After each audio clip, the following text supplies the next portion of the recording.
বিয়েতে উকিল বাপ রাখার বিধান কি? এ সুন্নত, বি মাকরু, সি জায়েজ, ডি হারাম। হারাম। হারাম ইনশাআল্লাহ হারাম। লক করে দিব, ফ্রিজ করে দেওয়া হোক, ডি হারাম। মোশাররফ ভাই, জি। আপনি বলছেন হারাম। আমরা দেখি সমাজের প্রত্যেকটা বিয়ের ক্ষেত্রে, অধিকাংশ ক্ষেত্রেই এখানে উকিল বাবা হিসেবে এমন অনেককে রাখা হয় যারা হয়তো সমাজের বড় কোনো ব্যক্তিবর্গ, অথবা যাকে রাখলে লাভ হবে, বা ধর্মের ভাই, ধর্মের মামা ইত্যাদি। এমন আপনি বলছেন হারাম।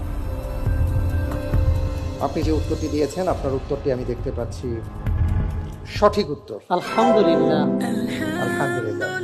প্রিয় দর্শক, নিশ্চয়ই আপনারাও হয়তো অনেকেই অবাক হয়েছেন উত্তরটি শুনে যে হারাম। আসলেই তাই।